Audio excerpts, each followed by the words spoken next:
to. Today we are hanging the pillar ornament. Speak, Lord, for your servant is listening. Be careful when you step. I put down my spectacles somewhere, and now I can't find them. The carpenter was in a towering rage. His woodworking tools lay scattered at the foot of the Jesse tree. Without his glasses, he could not see to work.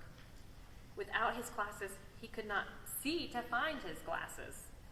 The boy bounded about the church, searching the side chapels and looking under the pews. You should have a spare pair.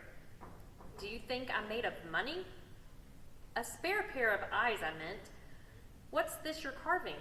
It looks like Aladdin's lamp. He returned to the Jesse tree and stood rubbing a cuff of his sweatshirt. It's a jar of oil, growled the carpenter. In the old days, a man became king only when the high priest anointed his head with holy oil. So is this a story about a king or a priest? What story? Was I telling a story? You may as well, said the boy, making himself comfortable, until your glasses turn up. There was once a woman who so longed for a child that she made a deal with God. Grant me a son, Lord, she prayed, and I'll give him back to you. True to her word, when Samuel was born, his mother loved him, nursed him, enjoyed and taught him, then gave him up to be a servant in the temple of Shiloh. Eli, the high priest, was a very old man, older than I am, and blind, pretty near blind. He had sons who would take over from him when he died, but in the meantime he had Samuel to be his hands and eyes. Priest and boy lived out their days and nights in the temple, sleeping on the floor in the big darkness. During the day there was always noise, singing, chanting, the murmur of doves, the twitter of sparrows. At night the silence was solid black, but it held no terror for either of them. Eli's whole world was dark, and for Samuel there was the glimmer of the sacred lamp burning like a single watchful eye. Samuel, Samuel! The boy raised himself up on one elbow. The words had awakened him. The old priest plainly needed him. Perhaps he was ill. Jumping up, Samuel ran to Eli's side. Yes, master, here I am.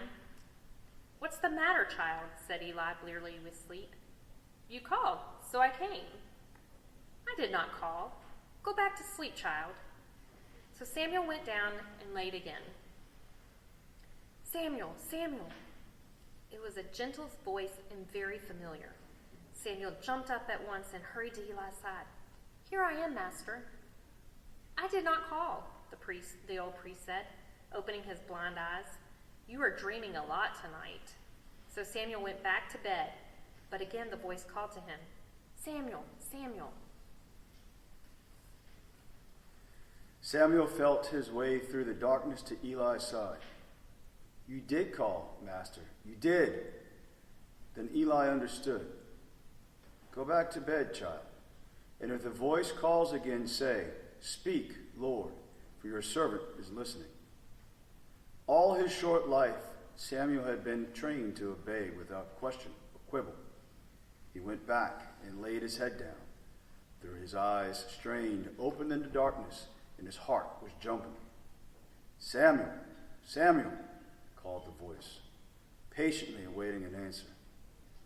Samuel knelt on his bedroll. Speak, Lord, for your servant is listening. And God spoke to him. Out of the gentle dark, out of the glow of the sacred lamp, and out of the most distant galaxy, I have news for Eli, bad news, and you must be the one to break it. His sons are not fit to do the work their father has done. They will not live to take his place. You are my choice, Samuel. You are the one I need. And the voice fell silent. Samuel did not want to tell the good old man such crushing news. But the next morning, Eli was anxious to know, what did God say to you, boy? What secrets did he entrust to you? Samuel was afraid that his words would kill the old man then and there, but he spoke them faithfully, and Eli nodded, fixing his shineless eyes on the shineless future. Then he patted the air with a trembling hand. God is good, he said. Let it come. The Jesse tree stood incomplete. Its lower branches were crowded with leaves and cymbals, but the upper branches were still trapped inside the slab of oak, like something ancient and only partly unearthed. I see them, cried the boy, his sharp eyes catching the glint of the glass on a stone window ledge.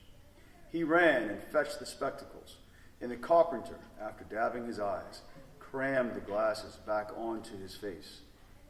Shoo now, he growled. I have wasted enough time today. I have to get back to work. I thought it would be Jesse today, called the boy from the porch. After the O, you carved for Obed. O? What O? Oh, that O, said the carpenter gruffly. Today Samuel, tomorrow Jesse. Then he wondered why he had said it. The boy would come back now for sure, expecting yet another story.